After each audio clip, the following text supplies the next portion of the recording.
Salut à vous, la petite actu, c'est que j'ai fait le tour des agences de gestion locative pour me libérer du temps et de la charge mentale. Parce que si on investit dans l'immobilier, c'est pour gagner en liberté et pas pour répondre à des messages le soir et le week-end. Comme pour tous les partenaires de Ça fait un bail, j'ai fait le tour des acteurs du marché et c'est Flatlooker qui est clairement sorti du lot. J'ai trouvé le prix hyper compétitif, 3,9% du loyer pour la gestion, et c'est déductible des impôts. Mais le plus important pour moi, c'est la vitesse à laquelle ils vont louer mon appart et la qualité des locataires.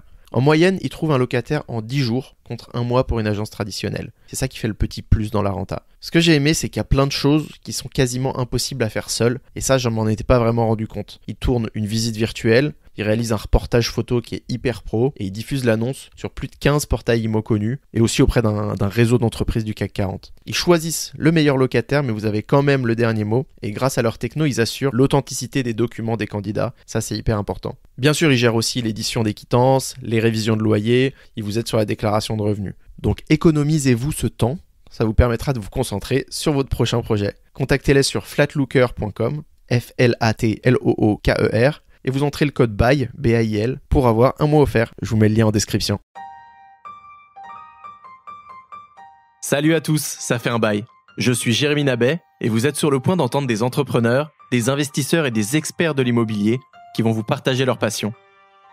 Ça fait un bail, c'est le podcast pour mieux comprendre le marché immobilier, que vous soyez déjà expert ou que vous cherchiez de l'inspiration pour enfin vous lancer. Ce sont les premiers épisodes d'une longue série, alors abonnez-vous pour ne pas louper les prochains et surtout, parlez-en autour de vous pour nous aider à grandir. Rebonjour à tous, on démarre du coup ce nouvel épisode, on va voir comment acquérir un bien étape par étape. Il y a le premier point, j'imagine, c'est du coup de chercher le bien. Donc on appelle ça le sourcing. Comment tu fais toi quand tu cherches un nouvel appartement, ou qu'est-ce que tu conseillerais à quelqu'un qui cherche un appartement, un investissement? Alors quand je recherche un bien, et je faisais la même chose pour les personnes que j'accompagnais dans leur recherche, je recherche d'abord à définir les attentes en fait, c'est-à-dire que avant de se mettre directement dans la recherche sur les annonces, etc., il faut d'abord définir la typologie de son bien. En termes de distance, déjà, est-ce qu'on veut acheter quelque chose qui est loin de chez nous, ou éventuellement on peut trouver plus de rentabilité, par exemple, pour quelqu'un qui habite en région parisienne comme nous, ou est-ce qu'au contraire, ça nous sécurise plus d'acheter quelque chose qui est proche de chez nous, qu'on va pouvoir gérer nous-mêmes? Est-ce que on veut acheter quelque chose de grand? En fait, est-ce qu'on veut acheter un grand bien ou plutôt des petits biens? L'avantage des petits biens, c'est que en général, les travaux sont assez restreints, sont plutôt faciles à maîtriser et on a une rentabilité qui peut être un peu plus forte, pas une rentabilité locative plus forte. L'intérêt des grands biens, c'est que on peut partir sur des stratégies plus rentables, mais qui nécessitent plus de travaux. Si on fait par exemple de la division de grands biens pour les transformer en petits biens, ou alors on peut faire par exemple de la colocation. Après, il faut qu'on réfléchisse par rapport au public visé, quel locataire on veut à l'intérieur. Est-ce que on se dirige vers des étudiants? Est-ce qu'on se dirige vers des touristes, par exemple, si on veut faire du Airbnb? Est-ce qu'on se dirige vers des jeunes actifs? L'emplacement du bien ne sera pas du tout le même. Le type de bien non plus ne sera pas le même. On peut ensuite réfléchir au fait que on accepte ou pas le fait d'avoir des gros travaux, parce que ce sera pas non plus le même type de bien. Est-ce qu'on recherche des biens complètement délabrés où on refait tout avec beaucoup de charges à déduire, beaucoup de rentabilité, avec la fierté d'avoir fait quelque chose qu'on fait nous-mêmes? Ou est-ce qu'au contraire, on est un peu plus frileux, on veut pas forcément faire beaucoup de travaux, passer beaucoup de temps avec un risque qu'il y ait des retards de travaux, qu'il y ait des choses qui soient pas maîtrisées. Et dans ce cas-là, on prend des biens qui sont plutôt neufs, des choses comme ça. Aussi, est-ce qu'on achète dans le neuf ou dans l'ancien, même si le neuf est plus rarement rentable en immobilier locatif. C'est un ensemble de questions qu'on doit se poser avant de commencer ces recherches, je pense. Il y a en effet un adage que je trouve vrai et bien, ce qui est la rentabilité, ça se trouve pas, ça se crée. C'est ça. Et c'est souvent le cas, et on trouvera toujours des exemples. La personne qui a réussi à acheter le truc déjà loué, déjà retapé, et à faire 10% de rentabilité sans avoir mis les mains dans le cambouis. En revanche, voilà, moi dans la plupart des exemples que j'ai, il faut vraiment aller. J'aime beaucoup cette idée de story. Il faut avoir un peu l'histoire de ton bien et se dire voilà à qui qui va avoir le coup de cœur sur ce truc et je vais répondre aux besoins de quelqu'un à 100%. C'est qui cette personne et comment je fais pour répondre à 100% à ce besoin. Voilà, d'une manière hyper simple, ça peut être un bien en colocation proche d'une université ou d'un pôle universitaire, parce que faut pas oublier qu'université, ça peut aussi changer de bâtiment et on peut se retrouver un peu bête si c'est transformé en musée. Ouais. Bien que après on peut peut-être faire de la location courte durée. Bon, il y a toujours des manières de se retourner, mais ça peut être dangereux. Bon voilà, il y a des manières assez simples de l'imaginer. Il y a des personnes qui ont une imagination folle. Ouais. J'ai vu sur les groupes un gars qui achète des petits studios, qui en met du super carrelage partout, qui met un jacuzzi à 4 000 € dedans. Il fait des love rooms. Et il fait... alors c'est tout ce que tout le monde lui disait en commentaire. Tu fais des love rooms, tu dois avoir des prostituées, des tournages de films, etc. Et lui disait déjà, moi je m'en fiche. je loue à qui veut bien louer. Mais sur le principe, voilà, il louait... c'était plutôt voilà le petit cocon pour un couple. Ouais. Dans des villes pas si sexy que ça, il y a des gens qui ont envie en fait de passer juste une bonne soirée dans un appart sympa et de profiter d'un jacuzzi en fait. Et voilà, au lieu d'aller de trouver un jacuzzi dans une piscine municipale, ce qui est pas très cool, et ben il a décidé de répondre à leurs besoins. Et exactement. Heureusement qu'il est là pour eux. Exactement. Et là, bon, le gars annonçait des chiffres, c'était hallucinant. Ah ouais, on parle de 30%, 40% de rentabilité. Il remplissait à 80% dans l'année, ce qui est complètement dingue par rapport à l'endroit et au prix à laquelle il avait payé cet appartement. Bref, donc voilà, soyez là-dessus, soyez imaginatifs et vous pouvez trouver de la rentabilité. Ça demande toujours de l'investissement de temps, j'entends principalement. Et voilà, et un peu de jugeote parfois. Donc le sourcing, tu le fais où? Sur différentes plateformes? Alors le sourcing, à l'origine, je le faisais de façon très simple. J'ai commencé, comme tout le monde, je pense, sur les annonces, un peu désespéré en se disant, il y a pas grand chose sur les annonces. Où là, les sites classiques, Le Bon Coin, Se Loger, les choses comme ça, on met des alertes. Et puis on passe son temps, ses journées. Pour moi, c'était 3 fois par jour, matin, midi et soir, à regarder les annonces, voir ce qui était de nouveau. C'était pas mal parce que ça m'a permis de faire pas mal de visites et de bien maîtriser les secteurs dans lesquels j'investissais. Je pense que ça, c'est quelque chose d'important. Alors, c'est un choix aussi dans les objectifs. Est-ce qu'on veut acheter seulement dans un secteur ou un peu réparti partout? L'avantage d'acheter seulement dans un secteur, c'est qu'on finit par bien le connaître. Donc, moi, dans les secteurs que j'aime bien, je finis par connaître presque la moitié des copropriétés. Je vois une annonce, je sais directement, même s'il n'y a pas l'adresse où elle est, si c'est une copropriété que j'aime bien ou pas, comment c'est à l'intérieur. Et oui, donc j'ai commencé sur les annonces. Ça m'a permis de faire pas mal de visites et ces visites m'ont permis de faire connaissance avec des agents immobiliers. Et je pense que c'était ça l'intérêt principal des annonces, parce qu'au final, j'ai acheté aucun bien en annonce, mais j'ai acheté des biens qui m'ont été présentés par des agents immobiliers que j'ai rencontrés en visitant les biens en annonce, en fait. Ensuite, la deuxième source de biens, c'est les agents immobiliers principalement, parce que du coup, c'est des personnes qui maintenant peuvent me présenter des biens qui sont un petit peu hors marché, des biens qui sont pas encore mis en annonce en fait. Simplement, comme on finit par se connaître, ils finissent par m'appeler, par me dire Daniel, j'ai ce bien là qui vient d'arriver. Est-ce que t'es intéressé? Si t'es intéressé, tu le visites en premier. Si t'es pas intéressé, on paye l'annonce à ce moment-là et il sera pour tout le monde, quoi. Donc ça, c'est assez intéressant. Après, il y a tout ce qui est notaire, mais pour moi, ça a pas très bien marché. Il y a les géomètres aussi qui peuvent être des fournisseurs de biens. Et quelque chose qui est un peu moins connu, c'est les généalogistes, des personnes qui, dans certaines situations, recherchent des héritiers ou des choses comme ça. Ils peuvent aussi avoir des bons plans par rapport à des biens qui sont mis en vente. Et puis après, il y a tout ce qui est bouche à oreille, le coiffeur, les choses comme ça, le voisin qui te dit tiens, il y a ce bien-là qui va être en vente, il a l'air abandonné, ou quelqu'un qui dit moi j'ai vu que dans mon compte rendu de copropriété, il y a un bien qui est mis en vente parce que le propriétaire ne paye pas ses charges ou des choses comme ça. Après, il y a tout ce qui est les panneaux aussi. Les panneaux, en général, j'aime bien me balader dans les quartiers où j'apprécie investir. Je regarde un petit peu les panneaux. Et puis, dès que je vois un panneau, un balcon, je téléphone, j'essaie de visiter. Ça peut être aussi une bonne source de sourcing. Trop bien. Je rajouterais peut-être les ventes aux enchères. Je sais pas si t'en as déjà Aussi. fait. J'en ai jamais fait parce que malheureusement, je travaillais à chaque fois les jours de vente aux enchères. C'est quelque chose que j'aimerais bien faire plus tard juste pour la culture générale, pour le fait l'expérience d'être présent. Par contre, je suis pas certain que j'achèterais à travers les ventes aux enchères parce que c'est un peu, je pense qu'il faut être connaisseur pour se lancer dedans.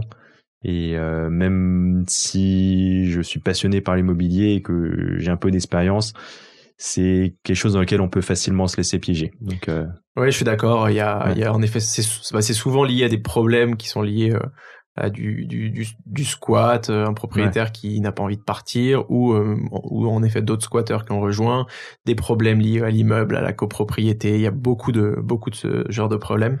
Et le plus souvent, j'espère pas dire de bêtises, mais quand on achète un bien aux enchères, il n'y a pas cette forme de clause qui te protège sur un compromis.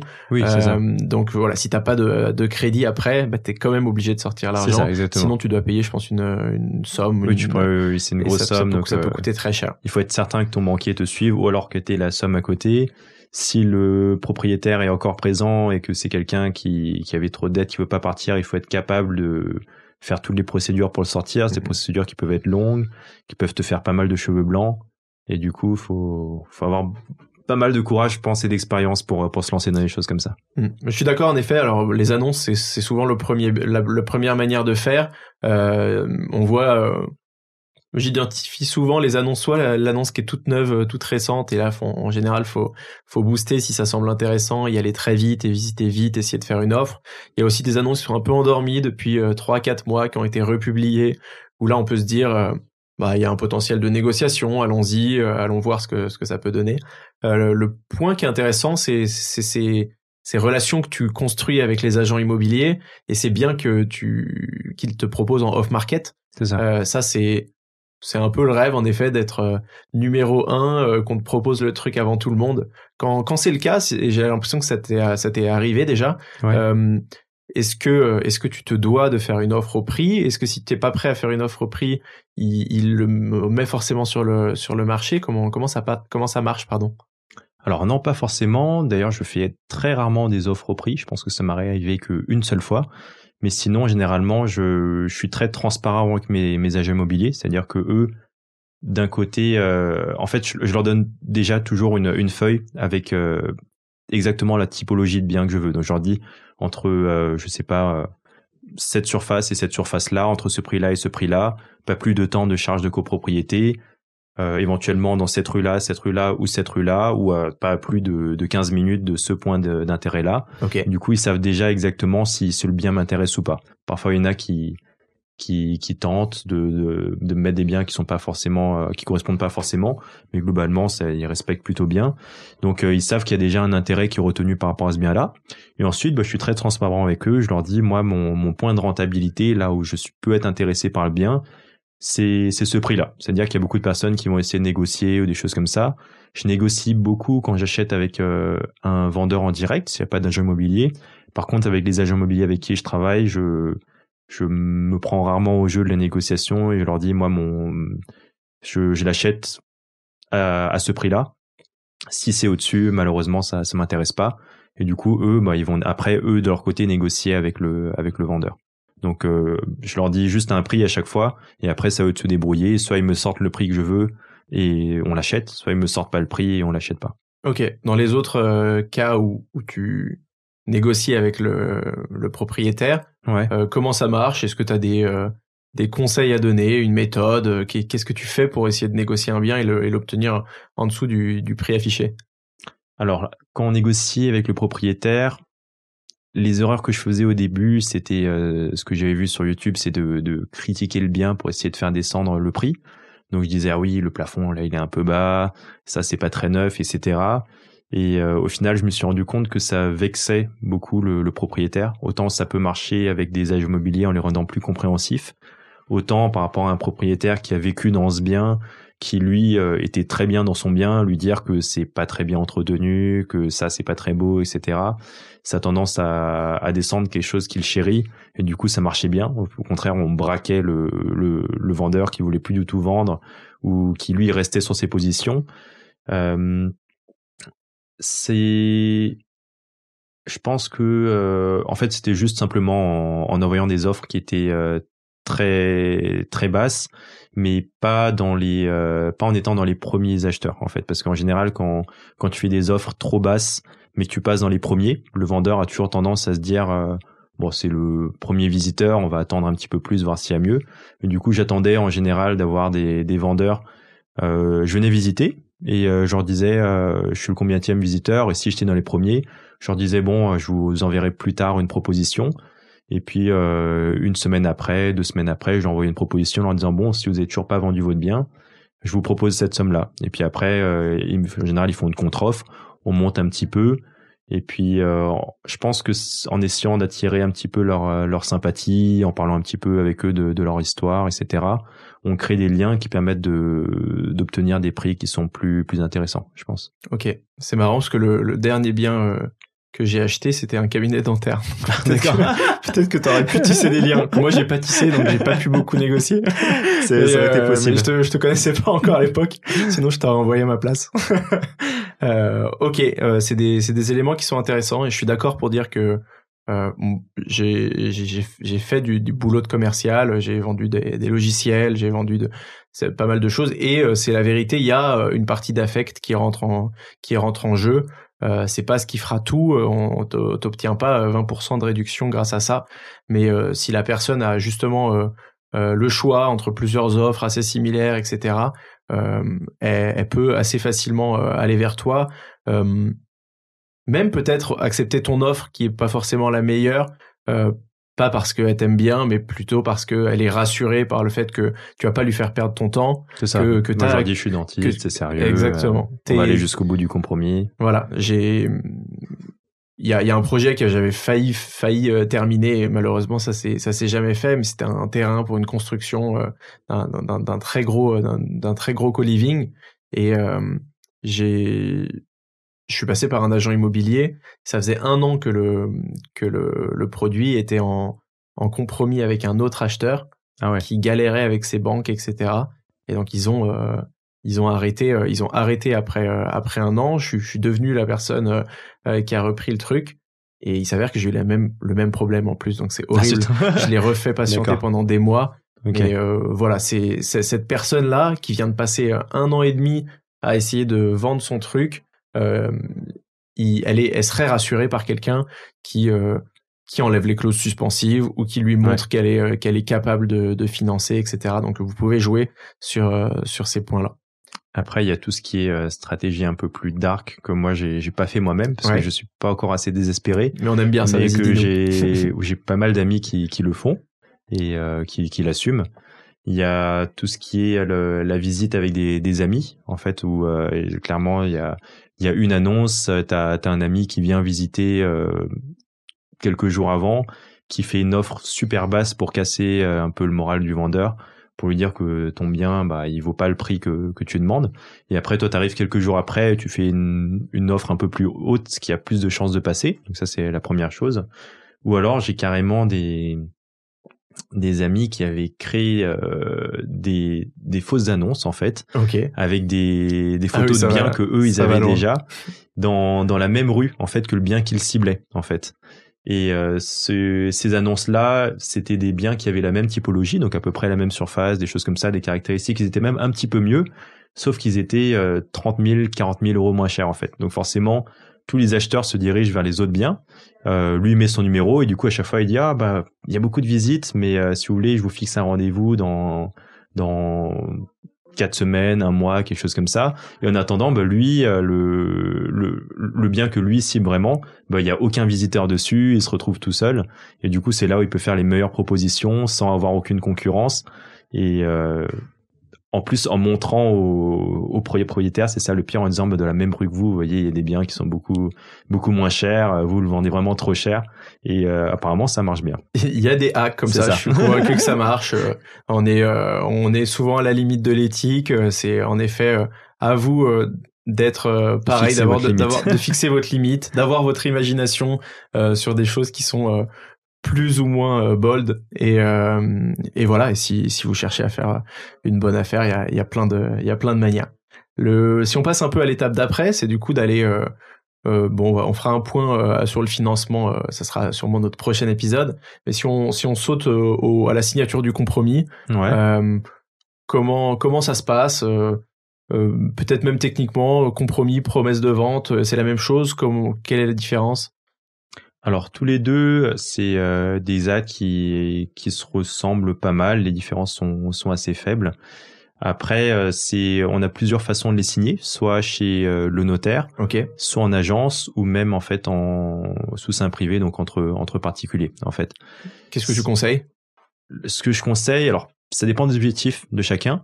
On va dire que il y a des gros projets où ça peut être plus sécurisant pour l'investisseur de faire ça chez le notaire, parce que du coup, il est certain d'avoir quelque chose qui est bien sûr, bien clair, etc.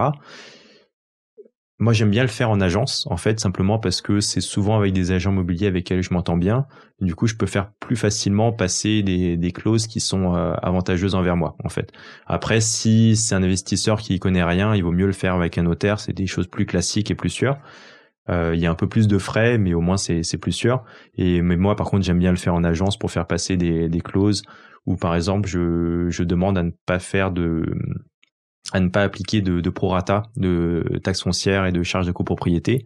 Donc ça fait partie de mes négociations avec le vendeur en général. Ok, très bon point. Et en agence, c'est facile à insérer dans un compromis. Je passe un coup de téléphone à l'agent immobilier. Je lui dis pour le compromis, en fait, je veux bien le signer à condition qu'on mette ça. Et puis le vendeur en général dit pas grand chose une fois que c'est fait, donc ça passe bien. Et si ça a pas été fait sur le compromis, après c'est trop tard. Après c'est trop tard, c'est ça. Donc il faut le mettre au moment du compromis. Je pense aussi au versement du séquestre qu'on peut aussi négocier sur le compromis. C'est ça. Et j'ai tendance à demander à pas en verser. Donc il y a toujours une somme qu'on est obligé de payer si jamais on va pas jusqu'au bout et qu'on n'a pas de refus de prêt.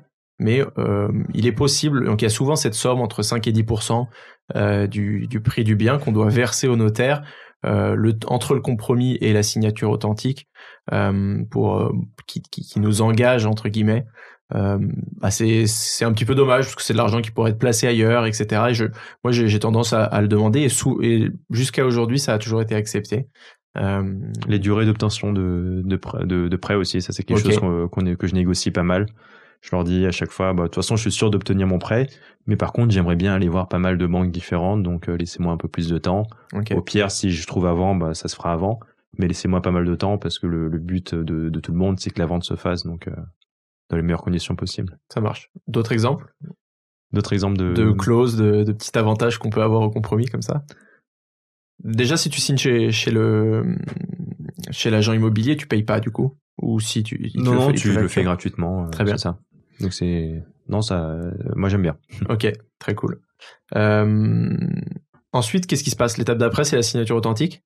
L'étape d'après, en dehors du financement, en effet. Du financement. Et après, oui, c'est la signature de l'acte authentique où là, par contre, ça se fait uniquement chez le notaire.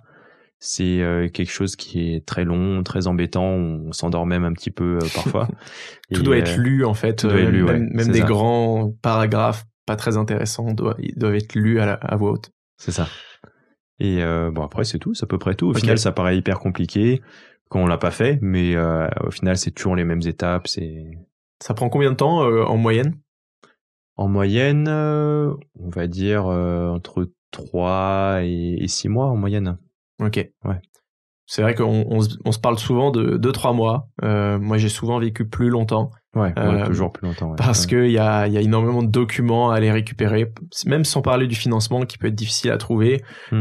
Si on a du mal à trouver le financement, on peut faire des avenants au compromis pour repousser les clauses suspensives et essayer les repousser une fois. En général, les vendeurs acceptent, ils sont pas trop embêtants. au-dessus de 3 à 4 semaines où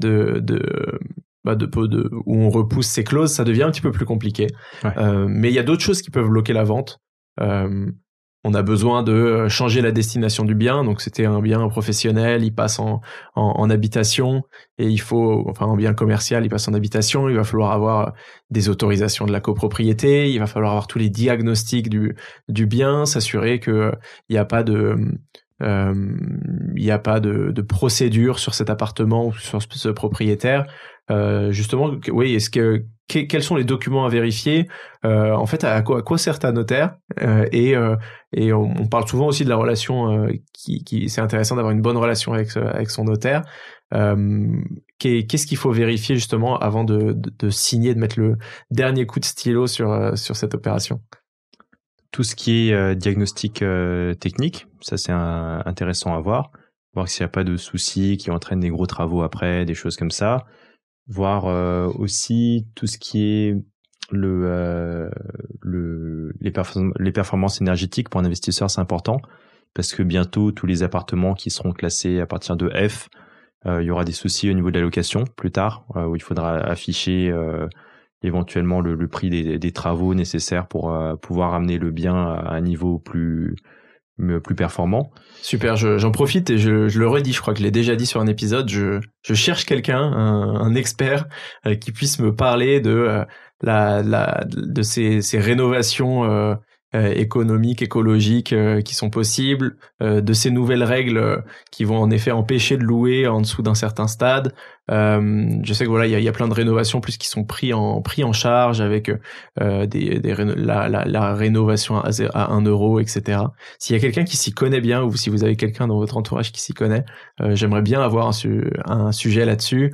Plus j'ai un associé sur Ecos, l'agence de podcast qui a un podcast qui s'appelle The Big Shift sur l'environnement et la transition écologique, et c'est des sujets qui l'intéressent aussi. On pourrait même peut-être faire un épisode The Big Shift fit ça fait un bail. Donc voilà, si vous connaissez quelqu'un, envoyez-moi un petit message sur LinkedIn ou sur mon mail. Ton notaire va gérer aussi tout ce qui est le partage des différentes sommes en fait. Ce que tu dois à la copropriété éventuellement, ce que l'ancien copropriétaire doit à la copropriété, tout ce qui est prorata de taxes foncières, de charges de copropriété si c'est inclus dans les clauses. Et éventuellement, là, ce qui est important aussi, c'est de faire une dernière visite du bien avant de signer l'acte authentique, de façon à voir si rien n'a changé depuis le compromis, parce qu'il est censé rester en l'état, et voir si l'ancien propriétaire a bien vidé tout ce qu'il était censé vider. S'il y a encore des choses, éventuellement le notaire va peut-être mettre une somme en séquestre pour payer des déménageurs, vider le bien, etc., faire les travaux adéquats avant que tu aies le bien. Ok, très bien. Écoute, merci beaucoup. Je pense qu'on a eu toutes les étapes, une par une. Celle d'après est bien sûr souvent les rénovations et tout le temps la mise en location. Voilà, je pense qu'on en parlera dans d'autres épisodes, et j'espère que ça vous a plu et que ça vous a éclairé sur ces différentes étapes. Ça fait un bail, c'est terminé pour aujourd'hui. C'est toujours plus facile d'avancer sur un projet immobilier quand on peut en parler autour de soi à des gens qui s'y connaissent. Alors partagez cet épisode au maximum de monde avec votre entourage, abonnez-vous, faites abonner vos amis et votre famille. Et pour nous soutenir, mettez un commentaire et une note 5 étoiles sur Apple Podcast. Ça nous aide beaucoup. Ça fait un bail est produit par Ecos, un studio de création de podcasts pour les marques. Si vous avez un projet audio, contactez-nous sur www.ecos.studio. Merci d'avoir écouté jusqu'au bout et je vous retrouve très bientôt pour un nouvel épisode.